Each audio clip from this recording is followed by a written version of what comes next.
Welcome to the Temple of Flame.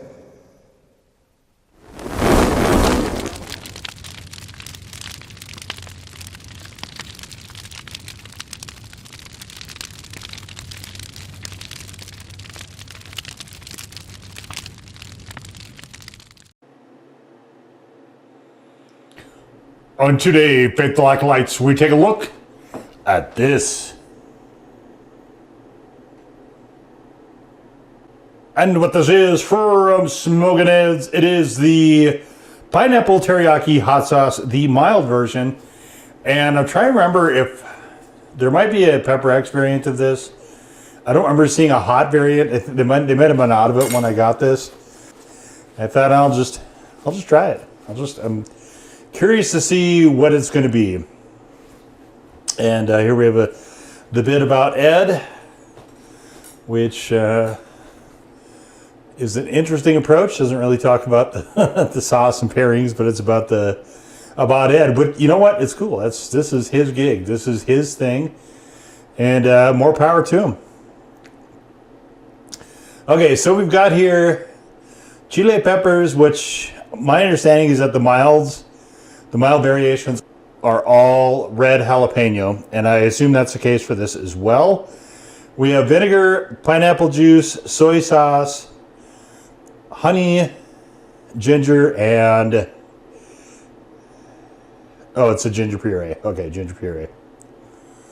So I don't see garlic in here, which is kind of interesting. Most of the teriyaki sauces we know and love out there are fairly heavy on soy sauce. Soy sauce is a very significant component of those. Pretty much every single time. And here we have something where very obviously we got this bright red. I guess maybe it's a slightly muddy red towards brown perhaps. Very vibrant looking sauce, but this is not what I would look at and go, oh, it's teriyaki. However, it's not a teriyaki sauce. It's a teriyaki hot sauce. So teriyaki is a platform, but it's actually not meant to be teriyaki sauce per se, from what I'm getting out of this. Maybe Ed has different designs, I don't know. Anyway, very nice looking sauce. So let's get on into this.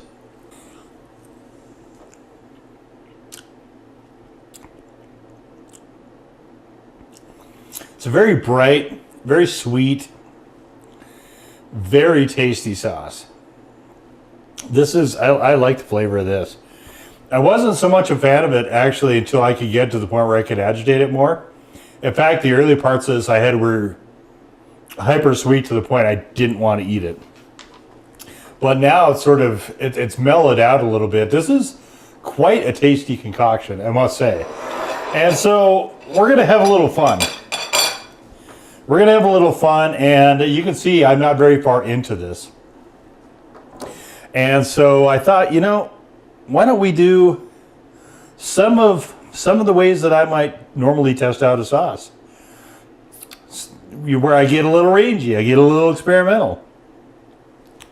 Though to be fair, this one has an actual purpose to it, which we'll see shortly. So we're going to start with some chicken tendies here. And it works lovely on this.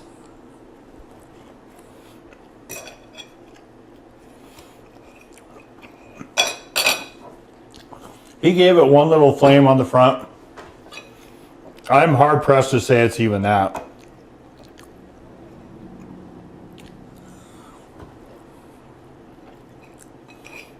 Yeah, there's more of that. There's more of that sweetness there.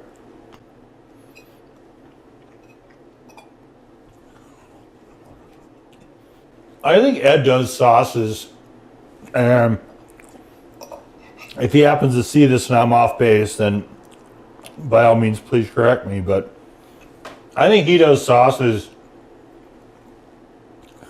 based on a couple things. First of all, a challenge to see if he can pull it off to his own satisfaction. But I think more so, I think he looks at it and You know, is this a fun idea? Is this a fun idea for a sauce? That really strikes me with this one, is particularly where he was going with this. I mean, you have to do the blazing, you know, face melting stuff as well. I'm sure, you know, if you're smoking that curry, you can't not do those types of sauces. But there's a lot of fun in a lot of sauces he does. And I think he's doing a lot of those. It strikes me as this anyway. Just really for the pure pleasure of it. You know, hey, this is a fun idea. Let me do this. I don't know.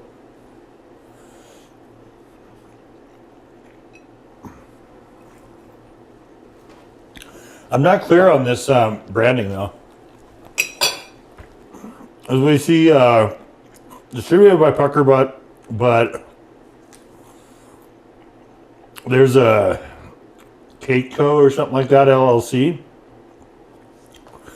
So I don't know what's going on with the reorganization and stuff in his companies. Maybe Pucker Butt is just a distribution arm. And they're not going to be the producer anymore. I don't know. It is certainly, this is under the Smokin' Ed's banner, but I've seen other sauces, including one on the Hot Ones show, be under the Smokin' Ed nameplate, but then they still refer to it as Pucker Butt. So I don't know. All right, here's where the fun comes in. Okay, so I've got a couple different things here. This is ramen noodles. This is also ramen noodles. So both of these are the Firewalk Torch Teriyaki, and I've done a review on this as well.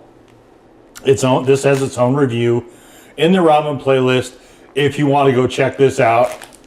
But I thought, you know what would be interesting is if I threw away the packet, the Torch Teriyaki packet, just tossed it. And I thought, you know what if we try to actually see if we can make teriyaki by playing around with stuff. So the noodles are slightly flavored, but they're both identical. So this one has the packet in it. This one does not. So we're just going to play around here a little bit. Let's throw in some of the sauce here.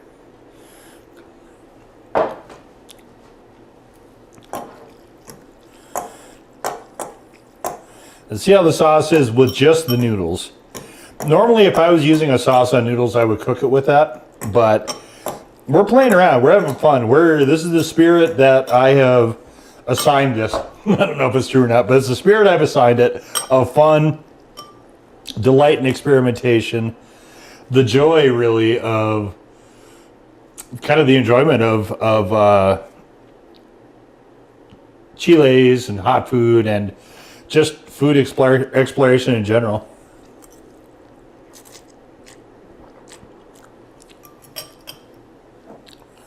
Need more of that. This might not be concentrated enough for this to work. This could, in fact, be a giant bust.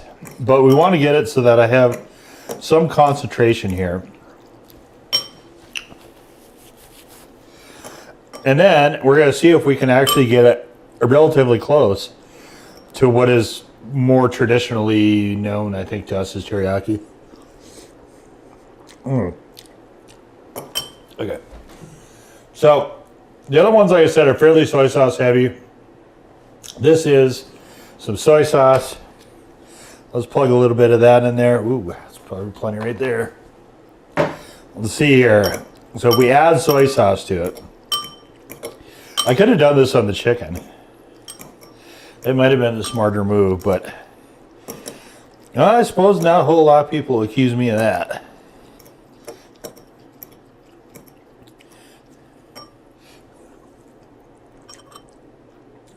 Okay, so that is, this with a little bit of soy sauce is a little bit closer to the teriyaki. It's not quite a match though.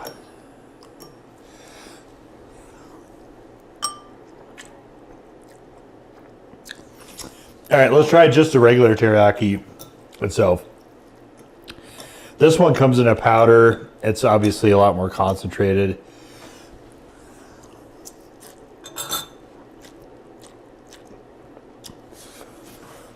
This one, I think also has some sesame oil or something in there. Maybe I should get some sesame oil. You know what? What the hell? Let's get some sesame oil too. Let's just do it up. Okay, we've got a little bit of sesame oil here. Let's, you don't need a bunch. Maybe just a tad. Okay. And there's, I think, some dried chiles in there as well. We'll get back to that in a second. I just want to see if I can actually do this.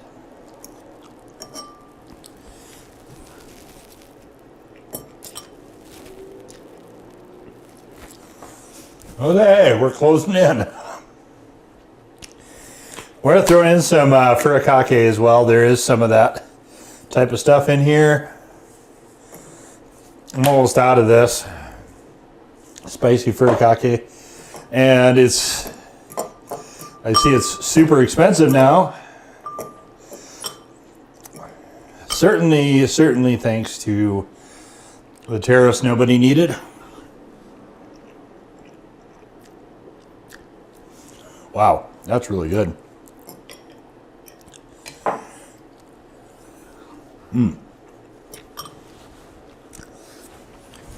It still has a lot of brightness from the sauce showing through there. That's really interesting. Okay, let's go back to this one.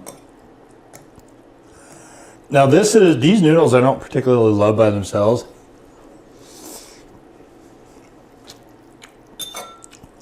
Actually a bit boring.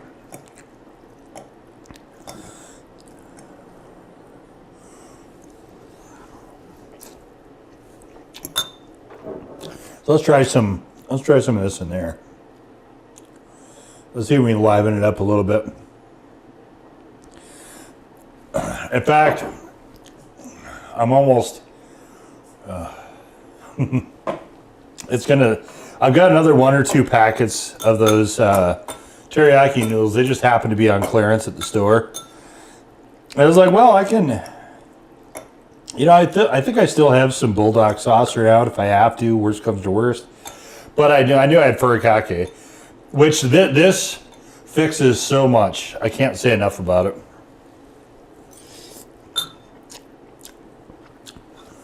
That's much better now. Wow. That has dramatically improved these noodles. These.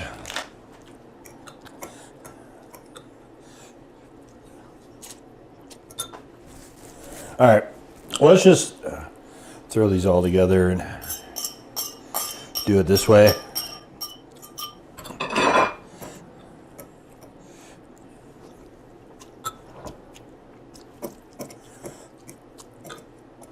I think I might have busted these up a little bit too much. Let's.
All right, the rest is just liquid, and it's not a good idea to drink any of that. That's a lot of sodium all at once.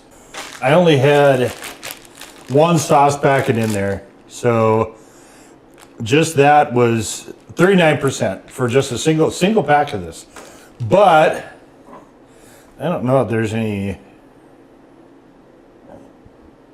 I don't think there is any salt in here. It doesn't seem like Ed likes to use salt in his sauces a lot of the time, which I find kind of interesting. It's an interesting approach. Sometimes it works against the sauces. In this case, it's probably fine. But let's see. This one, we had a little furikake. What do we got? We have maybe 5%. So now we're at 44%.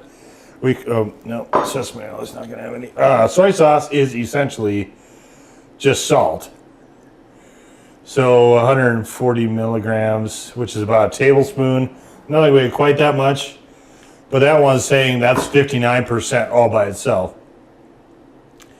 So arguably, just with what I've had in front of you, I'm already over the sodium for the day, even without attempting to consume that. Of course, if I don't consume that, that negates a lot of that anyway, because all I had was noodles, and a lot of the broth is the really salty part. So that aside, this is a really fun, lively, playful. I think it's a playful sauce. That's how I'd most characterize this sauce. I hesitate to call it a hot sauce because there's really not particularly any heat in this. It is very, very tame, but it's a fascinating approach. When I first had this, I actually was thinking what I was going to do was going to cook up some sweet and sour chicken. I was going to use this as the sauce for a sweet and sour chicken. And I still think that's a very valid idea. However, trying to use this as a sauce for sweet and sour chicken, you can see how much I would burn through it already. I've gone through over an ounce of this, over a fluid ounce of this in this video alone. And pretty much a sweet and sour chicken is going to burn the entire bottle. And there's still a little bit of playing around I want to do with it, so I didn't want to do that. It's not a sauce like that. Those sauces, if you tried to do that with this kind of sauce, it'd just be a very expensive way of doing it. And sure, I mean, if you happen to own the company or maybe even just work for it, that's probably not a consideration. But you know, when you're throwing anywhere from $7 to $10 a pop at a 5-ounce bottle like this, trying to use it for a single sweet and sour is going to be expensive in a hurry. But I think it would work especially well for that. In fact, that's actually, I think, kind of more what it reminds me of, is a sort of sweet and sour sauce, more so than a teriyaki. The soy is there just almost as a trace. It is definitely there. And that's probably what he used as far as salt in here. But it is definitely there, but it is not prominent like a lot of the teriyaki, like Mr. Yoshida's teriyaki. That's that thick, gloppy, very dark brown, very dense sauce. It's not like that. This is a lot more lively, a lot more vibrant, and as I said, definitely a lot more playful. So I like this sauce. This is a really fun sauce. Again, I don't find it particularly hot, but I think this could be accessible to a whole bunch of people to sort of get them in to the idea of the chili head sort of lifestyle. And to that, I mean, I think we can always use products in that vein, and we'll just leave it right there. So that was the Smokin' Ed's Pineapple Teriyaki Mild Hot Sauce. Number 4. In peace, to serve the flame.